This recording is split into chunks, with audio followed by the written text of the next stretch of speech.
오늘 말씀 제목이 위대한 깨달음인데요. 깨달음은 어둠에서 빛을 발견하는 것과 같다. 캄캄한 어둠에 있었는데 갑자기 한 줄기 빛이 쫙 비치는 것 같다.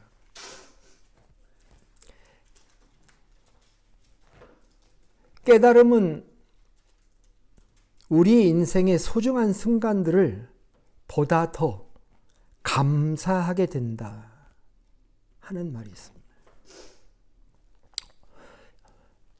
오늘의 말씀이 이 과정을 고스란히 담고 있습니다. 지난 시간에 우리는 알지 못하는 것에서 알매 이르는 바울의 신앙 여정을 생각해 보았습니다. 그는 자신의 행동에 대해서 자신의 행동을 인지하고 분석하다가 발견합니다. 처음에는 그는 왜 자기 자신이 마음에는 선한 삶을 원하는데 실제 생활에서는 자기가 싫어하는 것을 행하는지 알 수가 없었습니다. 그러다가 원인을 찾습니다. 그 원인은 자기 안에 죄성이 여전히 남아있다는 것이었습니다. 그래서 그는 20절에서 그렇게 얘기했었습니다. 만일 내가 원하지 아니하는 그것을 하면 이를 행하는 자는 내가 아니요 내 속에 거하는 죄니라. 참 이것은 기묘한 정신분석학적인 생각입니다. 바울은 자기를 이분법으로 보고 있습니다. 자기 자신을 자신과 속사람이라고 또 뒤에서 얘기했죠. 자신과 자기 속에 거하는 죄라고 구분을 한 것입니다. 사실 이런 이분법은 구약 성경에도 이렇게 보이죠. 우리가 지나왔습니다마는 시편 42편에 보면은 5절에 이런 얘기를 했었습니다. 내 영혼아 내가 어찌하여 낙심하며 어찌하여 내 속에서 불안해하는고 너는 하나님께 소망을 두라. 그가 나타나 도우심으로 말미암아 내가 여전히 찬송하리로다. 이 말씀을 잘 들여다보면 거기에는 두 개의 나가 있습니다. 하나는 불안해하는 나고요. 다른 하나는 그 불안해하는 나를 권면하는 나입니다. 두 개의 자아가 있는데 두 번째 자아가 첫 번째 자아에게 권면을 하고 있는 듯이 기록이 되어 있는 거죠. 하나는 더 성숙하기 때문에 불안해하는 나를 보면서 불안해하지 마. 하나님을 바라라. 하고 위로하고 길을 제시해주고 있는 모습을 볼 수가 있습니다. 이런 깨달음이 사도 바울의 영적 생활에도 적용이 된 것처럼 보입니다. 여기에 하나의 통하는 법칙이 있다는 것을 그는 발견한 것입니다. 깨달은 것이죠. 이 성경은 깨달음을 상당히 중요하게 여깁니다. 우리가 성경 왜 읽어요? 재미없는 사람은 성경 읽을 필요가 없죠. 근데 왜 우리가 성경 읽습니까? 읽다가 깨닫게 되잖아요. 읽다가 빛이 확 들어오는 거거든요. 그래서 읽는 거거든요.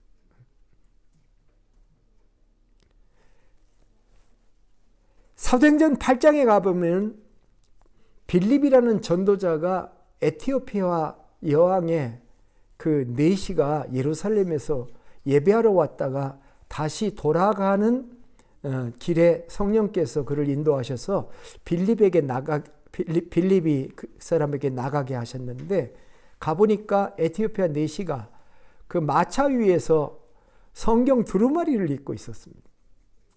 그래서 이 빌립이 옆에 가까이 가서 뭐라고 했습니까? 읽는 것을 깨닫느냐? 그렇게 물었어요. 그랬더니 지도해 주는 사람이 없는데 어떻게 깨달을 수가 있느냐? 그래서 마차에 올라타세요. 그리고 저를 좀 가르쳐 주세요. 그렇게 가르쳐 줬더니 내시가 내가 침례받는데 무슨 꺼리낌이 있느냐고 스스로 자기가 자청을 했다고 하는, 깨닫는 것이 참으로 중요하다라고 하는 것입니다. 스스로 깨달으려고 노력하면 거의 못 깨닫는 경우가 대다수고요. 깨닫는 사람이 혹 있다 하더라도 얼마나 많은 시간이 걸리는지 모르겠습니다. 신앙생활에서도 깨닫는 것이 중요합니다. 바울이 무엇을 깨달았습니까? 자기 안에 악이 있다는 것을, 내 안에 죄성이 있다는 것을 깨달았다는 것이죠. 이런 깨달음은 정말 중요합니다. 그래야 교만하지 않게 됩니다. 또 반대로 그래야 절망도 하지 않게 됩니다. 인간은 어떤 점에서는 중용할 수 있어야 됩니다. 교만과 절망의 한가운데는 겸손 정도가 있다고 볼 수가 있는데요. 그것이 다 지식과 관련이 되어 있습니다. 그래야 자기 자신을 과대평가하지 않게 됩니다. 그래야 자신을 과소평가도 하지 않게 된다고 그랬습니다. 자기의 실체와 실상, 더 나아가서 신앙의 본질을 꿰뚫어 볼 수 있는 것이 다 이런 깨달음에서 오는 것입니다. 어떤 사람들은 이렇게 생각하는 사람들이 있습니다. 예수 믿으면 한순간에 이전 것은 지나갔으니 보라 새 것이 되었도다. 고린도후서 5장 17절인데 그 구절에 잘못은 없습니다. 그 구절도 의미가 있는 구절입니다만은, 어떤 사람은 예수 믿고 난 다음에 너무 기뻤습니다. 그런데 어느 순간엔 자기 속에 악한 것이 있다고 하는 것을 발견하면서 절망이 시작되죠. 이런 문제들을 우리가 잘 다루어야 됩니다. 그래야 건강한 신앙생활을 할 수 있기 때문입니다. 반대로 어떤 사람들은 예수 믿은 지 아주 오래됐는데 자신의 삶에 변화가 없고 점점 더 죄성이 깊어 심화될 수 있다고 하는 것입니다. 예수 오래 믿은 집사, 장로, 목사들이 실생활에서 죄를 짓고 타락하는 일들이 발생하는 이런 것들은 우연한 일이나 드문 일이 아닙니다. 그것은 그들 안에 있던 죄성을 다스리지 못하고 그것의 지배를 받았기 때문에 발생하는 일들입니다. 오늘 본문은 이런 흥미로운 주제들을 우리들에게 제공해주고 있는 것입니다. 그래서 성경이 쾌쾌 묵은 올드북이 아닙니다. 날마다 우리의 영성 생활에 있어서 정말 실제적인 책이라는 것입니다. 오늘은 이 본문 말씀 5구절인데요. 2구절, 2구절, 1구절 세 부분으로 나누어서 이 말씀을 살펴보려고 하면, 첫 번째 21절부터 22절인데 여기에 대표적인 말은 이겁니다. 그러므로 내가 한 법을 깨달았노니 그랬습니다. 한 법을 깨달았다라고 하는 거예요. 근데 이 법은 법조문에 써 있는 법이 아니야.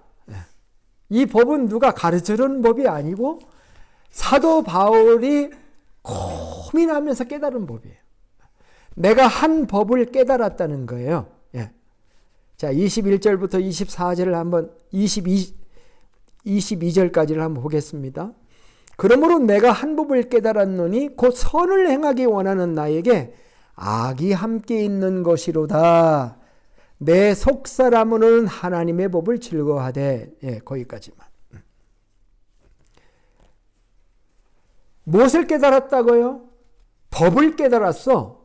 법이라는 건 뭡니까? 안 바뀌는 거예요. 원래는 성경이 법이라고 할 때는 안 바뀐다는 뜻이에요. 근데 마치 우리가 조금 전에 얘기한 이분법을 깨달았다라고 설명하는 것 같은 것이죠. 내 안에 선과 악이 공존하고 있다라고 하는 사실. 선을 원하는 것과 악을 원하는 것 두 가지가 내 안에 각각의 법이 돼가지고 서로 땡기고 있다는 거예요. 그리고 이것을 내가 바꿀 수 있는 법이 아니라는 거예요. 이건 거역할 수 있는 법이 아니라 거역할 수 없는 법이다. 그 사실을 깨달았다. 지금 이렇게 얘기하고 있는 겁니다.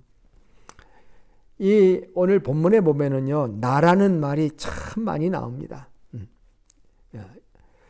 21절부터 25절까지 7번이나 나가 나와요. 나, 내가 뭐 이런 말이 많이 나오죠. 그런데 이 본문에서 나, 내가라고 말할 때 나는 누구죠? 원래 이 본문에서 사도 바울 자신이죠. 바울 자신입니다. 사도 바울의 내면에도 이 법칙이 바꿀 수 없이 존재한다 그런 말이에요. 바울이 누굽니까? 위대한 사도 아닙니까? 하나님의 거룩한 종이죠. 그런데도 그는 이러한 고백을 하다니 놀랍지 않습니까? 22절에서 내 속사람으로는 하나님의 법을 즐거워하되 라고 말했잖아요. 속사람으로는 하나님의 법을 즐거워해. 이 말은 뭐냐면 그가 자기 소개를 한 것과 같아. 나는 하나님의 말씀을 즐거워하는 사람이야 라고 말하고 있는 거죠. 시편 1편을 우리가 알고 있습니다마는 시편 1편은 하나님의 말씀을 즐거워하는 사람들의 일상이 무언가를 보여주고 있잖아요. 복 있는 사람은 악인의 길을 따르지 아니하고 죄인의 길에 서지 아니하며 오만한 자의 자리에 앉지 아니하고 오직 여호와의 율법을 즐거워하여 그 유의 율법을 주야로 묵상하는 자로다. 묵상의 단계예요. 그러니까 성경을 읽는 단계가 있고요. 읽는 건 눈으로 읽잖아요. 그리고 이성이 작동하지만 묵상하는 단계는 더 깊은 단계예요. 그래서 어떤 사람들은 그 묵상하는 것을 씹는 단계다 이렇게. 음식을 씹는 단계. 그리고 소화하는 단계. 사도 바울은 하나님의 말씀을 즐거워하고 주야로 묵상하는 사람임에도 불구하고 그 안에 두 개의 법이 그대로 존재하고 있었다라고. 그래서 선을 행하기 원하는데 어떤 때는 악을 행하는 자신을 발견했다. 참 한편으로는 놀라운 얘기지만은 다른 한편은 놀라운 일이 아니다라는 것입니다. 바울도 인간이었기 때문에 그렇습니다. 이것이 모든 사람의 본질입니다. 신앙인도 마찬가지다. 여러분, 이 사실을 알아야 됩니다. 그래야 절망하지 않아요. 나는 왜 이래? 내가 그동안 신앙생활 열심히 했는데 내가 왜 이래? 이렇게 낭망할 수 있는데 이 두 가지 법은 내가 죽을 때까지 내 안에 있을 수 있다는 것을 생각해야 됩니다. 그래야 늘 자신을 성찰하게 되고 겸손하게 되지 않겠습니까? 그래야 새로운 문이 열린다.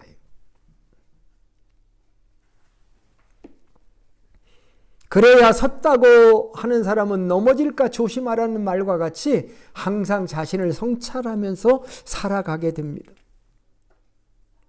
자, 이제 두 번째 파트로 넘어가 보겠습니다. 두 번째는 이렇게 질문으로 시작하겠습니다. 바울의 마음은 그래서 어땠었는가? 바울은 행복했었는가? 바울은 그 두 가지가 내 안에 있다는 사실이 서로 충돌하면서 괴로워하고 있는 이 사실이 괴로웠는가? 아니면 뭐 그런가 보다 하고 행복했는가? 23절, 24절을 보면은 하나의 관점, 하나의 시선이 있습니다. 요즘 이런 말들이 많이 나오더라고요. 유체 이탈이라는 얘기 들어보신 적 있습니까? 유체 이탈. 유체 이탈이라는 것은 사람의 몸이 영혼이나 의식이 자기 육체를 벗어나서 분리돼 가지고 이렇게 한 2, 3m 위에서 자기를 이렇게 내려다보듯이 자기를 떠나 있는 상태. 그래서 OBE라고 그래요. Out of Body Experience라고 하는데 특별히 임사 체험을 하는 사람들 중에서도 가끔 발생하기도 합니다. 죽음에 대한 경험. 여러분 드라마 보면은 어떤 사람이 수술을 하고 있는데 그 수술 받는 사람의 혼이 싹 그 몸에서 빠져나와 가지고 위에서 수술하는 집도하는 것을 쳐다보고 있어요. 그리고 서로 말하는 걸 다 듣고 있는 그런 드라마 혹시 보신 적이 있는지 모르겠습니다. 지금 23절, 24절은 자기 자신을 지금 임사체험처럼 유체이탈해서 보는 거예요. 자, 23절을 봅시다. 내 지체 속에 한 다른 법이 내 마음의 법과 싸워 내 지체 속에 있는 죄의 법으로 나를 사로잡는 것을 보는도다. 제가 하고 싶은 건 보는도다예요. 근데 한글은 보는도다 동사가 문장이 제일 뒤에 가서 나와. 그죠? 근데 영어 성경에 보면 I see 이렇게 시작하거든요. 나는 본다라고 하는 거야. 봐. 근데 뭘 봤냐?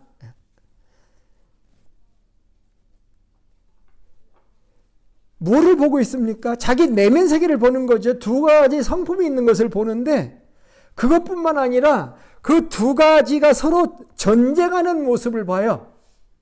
네. 영어 성경에서 그 싸운다고 하는 말이 waging war, 전쟁을 벌이다라고 그렇게 표현되어 있어요. 서로 전쟁을 하는 것을 보고 그것만 보는 것이 아니에요. 전쟁의 결과도 보여요. 근데 전쟁의 결과가 뭐냐고 하면은 나를 사로잡아 끌고 가는 것을 보는 거예요. 그것을 보고 있어요.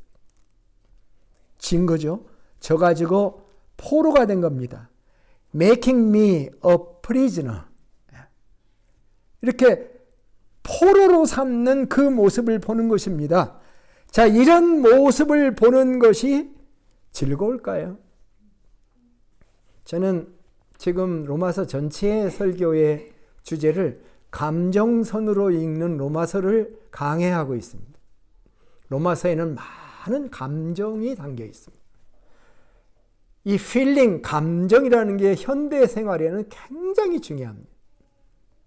자, 이렇게 영적으로 싸우는데 승리하는 모습, 그래서 승리해가지고 속사람이 승리해서 가는 모습이 아니라 속사람이 져서 죄에 끌려가서 프리즈너가 되고 있는 그런 모습을 내가 보는 것이 즐거울까요? 아니죠. 그래서 24절에서 그 감정을 표현한 것이 24절입니다. 오호라! 나는 곤고한 사람이로다. 이 사망의 몸에서 누가 나를 건져내랴 하는 비통한 선언을 하는 것입니다. 제가 언제가도 얘기했나요? 제가 고등학교 때 일부 예배를 다녔는데 학생 예배 드리고 나서 성인 예배 그 11시 예배를 또 가서 이렇게 예배를 드리고 했었는데 그 수많은 설교를 들었는데 딱 한 장면밖에 생각이 안 나요. 손을 딱 벌리신 목사님이 오호라 나는 곤고한 사람이로다. 누가 이 사망의 몸에서 나를 건져내랴 하면서 절규하시는 모습이 생각나는데 바로 그겁니다. 큰 감정이 여기에 들어가 있어요. 여기 두 가지 표현을 봅시다. 사망의 몸이라고 그랬어요. 여기서 사망은 단순한 육체적 죽음이 아니라 하나님의 뜻에 맞게 살지 않기 때문에 죽은 영적 죽음, 하나님과 분리된 죄로 인해서 하나님과 관계가 단절되는 그런 상태를 설명하는 것 같이 보입니다. 이사야 59장 1절에서 우리가 봤죠. 하나님의 손이 짧아 구원하지 못함도 아니고 귀가 둔하여 듣지 못함도 아니고 너희 죄악이 너희와 너희 하나님 사이를 갈라놓았고 너희 죄가 그의 얼굴을 가리어 너희에게 듣지 않으시게 하려 하며 죄 때문에 갈라진 거예요. 하나님이 못 들으시는 게 아니에요. 귀가 없는 게 아니고 손이 없는 게 아닌데 우리 죄가 하나님과 우리 사이를 가른 그 상태. 나는 곤고한 사람이로다 라고 하는 이 곤고하다는 표현, 비참하고 절망스러운 상태를 설명하는 겁니다. 극심한 노력과 갈등 속에서 벗어나지 못하고 무기력하고 피곤한 심정을 의미합니다. 그것을 곤고하다. 우리는 시편을 자주 읽어야 됩니다. 왜냐하면 시편에는 그런 곤고함이 잘 표현되어 있습니다. 시편 38편 6절에는 내가 곤고하고 심히 상하였으며 내가 내 마음의 불안으로 말미암아 신음하나이다. 시편 6편 6절에 보면은 여호와여 내가 곤고하오니 내게 은혜를 베푸소서라고 외치고 있습니다.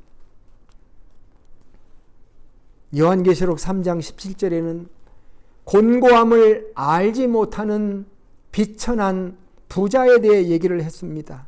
네가 스스로 말하기를 나는 부자라 부요하여 부족함이 없다고 하지만 내 곤고한 것과 가련한 것과 가난한 것과 눈먼 것과 벌거벗은 것을 내가 알지 못하는도다. 자신의 곤고함을 알고 그 곤고함을 부르짖을 줄 아는 것도 하나님의 축복인 것입니다. AD 354년에서 430년 사이에 지금으로부터 2000년 좀 되네요. 1600년 정도 되기 전에 살았던 성 어거스틴이 쓴 책 중에 고백록이라고 하는 책에 10권 43장에서 그는 자신의 죄된 습관, 육신의 무력함을 반복적으로 고백하면서 주여 누가 나를 건져낼 수 있나이까? 주님 나는 너무너무 약합니다 라는 탄식을 하게 됩니다. Lord, I'm so weak 라고 얘기를 하죠. 오라 나는 곤고한 사람이로다. 이 사망의 몸에서 누가 나를 건져내랴. 바울의 이 절규에 대해서 응답이 있었을까요? 바울은 과연 이 문제를 어떻게 해결하고 있을까요? 이것이 오늘의 핵심 말씀입니다. 25절을 보겠습니다. 우리 주 예수 그리스도로 말미암아 하나님께 감사하리로다. 그런즉 내 자신이 마음으로는 하나님의 법을 육신으로는 죄의 법을 섬기노라. 아니 24절에서 절규하더니 25절에서는 지금 하나님께 감사를 하고 있습니다. 뭐가 달라졌나요? 뭐가 달라졌나요? 사실 24절에는 누가 나를 건져내랴 라고 얘기를 했잖아요. 근데 25절에 답문이 있어요. 그 답이 뭡니까? 주 예수 그리스도. 우리 주 예수 그리스도. 이게 답이죠. 그리고 하나님. 이게 답이죠. 누가? 주 예수 그리스도가 하나님이 답이잖아요. 그런데 문제가 어떻게 해결됐는데 여전히 문제는 해결된 것 같지가 않습니다. 왜냐하면 감사한다고 하면서 말한 것의 내용이 뭐냐면 그런즉 내 자신의 마음으로는 하나님의 법을 육신으로는 죄의 법을 섬기노라 이렇게 얘기하고 있잖아요. 달라졌어요? 안 달라졌어요. 뭔가요 이게?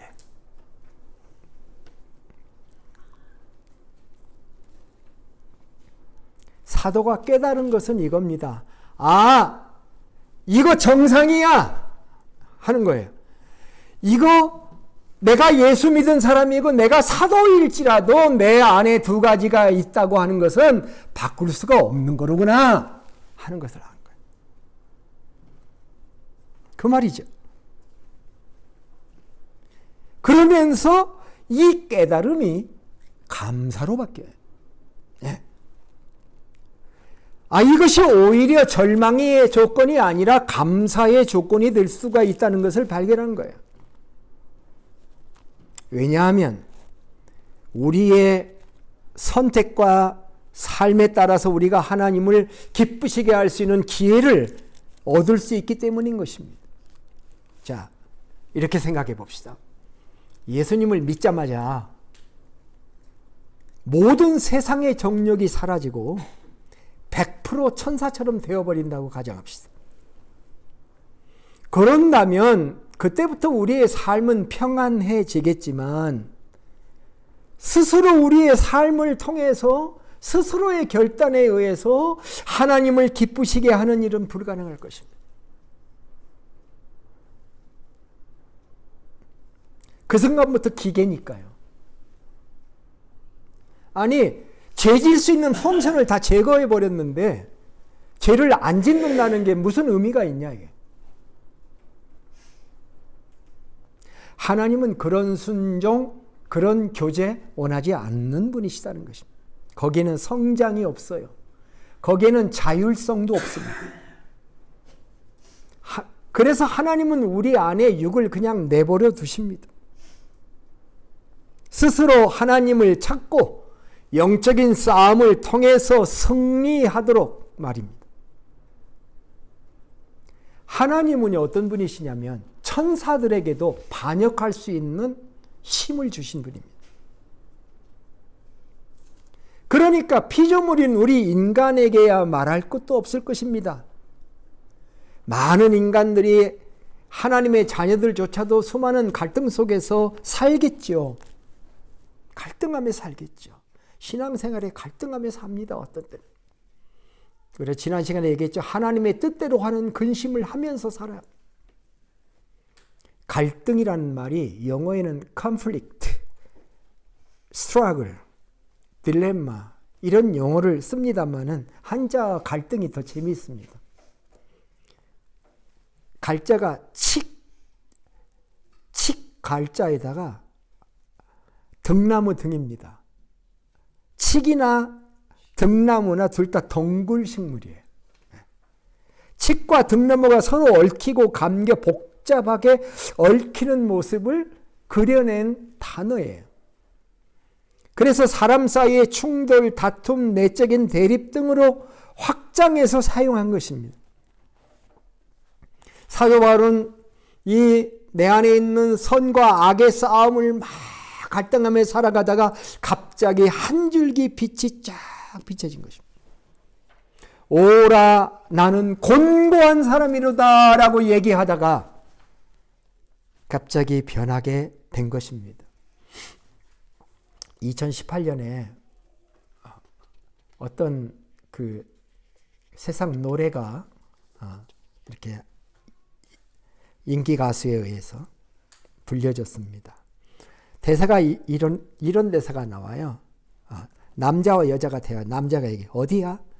여자가 집이야. 피곤해서 일찍 자려고. 남자가 얘기합니다. 아 그래? 잠깐 볼랬더니 오늘 피곤했나 보네. 얼른 자. 여자가 얘기해. 끊어. 뭔지 아시죠? 예. 근데 이 남자가 거리를 나갔다가 카바레에서 나오는 그 여자를 딱 발견한 거예요. 예. 피곤해서 잔다고 그랬는데.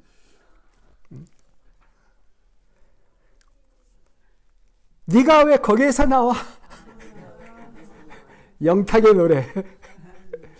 네가 왜 거기서 나와요? 니네 집은 연신내.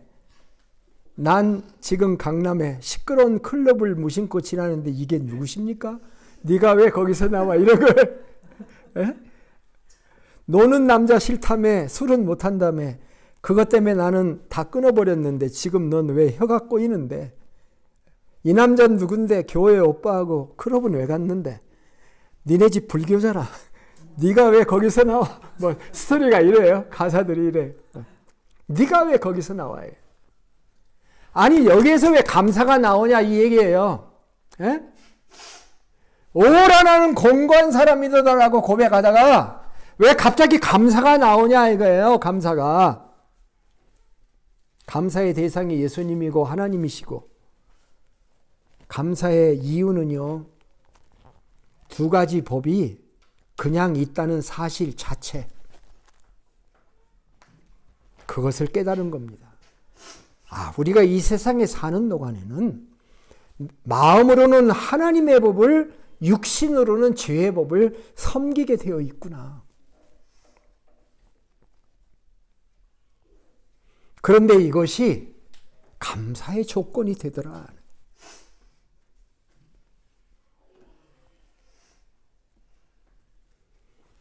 요즘이요, AI 시대입니다. 인간을 대적할 수 있는 AI나 컴퓨터를 만들려고 합니까? 안 만들려고 합니까? 안 만들기를 원하죠. 로봇을 만들어 놨는데 그 로봇가 인간을 지배하는 그런 영화들이 나오잖아요. 저도 몇 가지 종류를 봤습니다만 끔찍하죠. 인간이 만든 컴퓨터나 시스템, 그리고 AI가 지배하는 그런 세계가 되어서 오히려 인간이 거절받고 버림받기를 원치 않죠, 우리들은요. 근데 하나님은 에덴에서 어떻게 하셨습니까? 인간을 창조하신 하나님은 선악과 먹을 자유를 허락하시고, 아까도 말했죠, 사탄에게 유혹할 수 있는 자유도 허락하시고, 진정 자기를 닮은 하나님의 형상을 가진 인간을 만들기를 원하셔서 자신을 거역할 수 있는 지성과 환경을 그대로 주셨던 거죠. 그러나 인간은 이런 하나님의 마음을 헤아리지 못했습니다. 지금도 마찬가지입니다. 그래서 하나님을 떠난 것이 타락이었죠. 하나님은 우리에게 그런 자유의지를 주셨습니다. 자신의 자유의지를 사용해서 하나님을 선택하게. 그래서 하나님의 선하시고 기뻐하시고 온전하신 뜻을 스스로 순종하게. 그것이 진정한 하나님을 사랑하는 인간의 관계이기 때문에 그것을 하나님이 우리에게 원하시는 거죠. 하나님은 더 성숙한 인간을 원하십니다.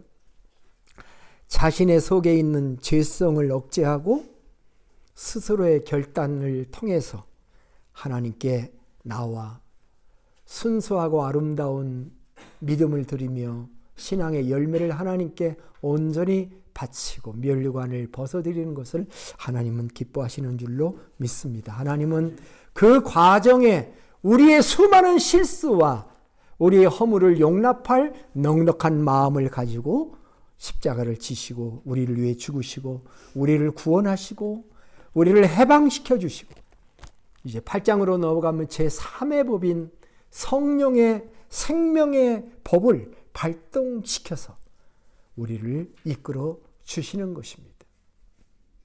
하나님은 우리 스스로 혼자 싸우도록 놔두시는 분이 아니십니다. 하나님께서는 우리를 위해 싸워주시고 우리와 함께 싸워주시고 내 안에는 그리스도가 계시고 성령이 거하심으로 말미암아 이 싸움을 싸우게 만드시는 우리를 승리케 하게 만들어주시는 하나님이십니다. 고린도전서 15장 5절에 그 말씀이 나옵니다. 우리 주 예수 그리스도로 말미암아 우리에게 승리를 주시는 하나님께 감사하노니 그러므로 내 사랑하는 형제들아 견실하여 흔들리지 말며 항상 주의 일에 더욱 힘쓰는 자들이 되라. 이는 너희 수고가 주 안에서 헛되지 않은 줄을 알미라. 귀 있는 자는 성령이 교회들에게 하시는 말씀을 들을지어다. 이기는 그에게는 내가 하나님의 낙원에 있는 생명나무의 열매를 주어 먹게 하리라. 따라서 두 가지 법이 내 안에서 역사한다는 것은 더 이상 비참한 것이 되어서는 안 됩니다. 하나님이 나에게 기회를 주시는 거구나. 하나님이 나에게 승리할 수 있는 모든 환경을 주시면서 승리를 내게 이루게 만들어 주셔서 내게 상급을 주시려고 하는 하나님의 놀라운 축복의 기회가 되는 것이로구나 생각하면서 우리는 결단하고 나아가 하나님께 영광 돌리는 아름다운 삶을 살아야 될 줄로 믿습니다. 이 놀라운 은혜를 주신 하나님께 감사와 찬양을 돌립시다. 내 안에 있는 죄성으로 놀라지 말고 그것을 보면 다스리고, 하나님이 가인에게 그런 말을 했죠. 죄의 소원은 내게 있으나 너는 죄를 다스리라. 그런데 그거 다스리지 못하고 자기의 형제를 돌을 들어서 죽였던 것이잖아요. 우리는 정반대로 하면 됩니다. 우리는 자신을 다스리며 성령을 의지하고 하나님께 때로는 부르짖고 주님 도와주세요라고 요청하면서 영적 싸움에서 승리해서 아름다운 열매와 성령의 열매와, 우리는 면류관을 얼마나 쓸 수 있었는지 모르지만 면류관도 하나님께 돌려드리고 또한 우리의 성령의 열매들도 아버지께 드리면서 하나님을 참으로 기뻐하게 하는 성숙한 그리스도의 삶을 살아가시기를 주님의 이름으로 축복합니다. 기도하겠습니다. 하나님 아버지, 우리도 바울처럼 고뇌하며 그러다가 바울처럼 깨닫고 감사하는 사람이 되기를 원합니다.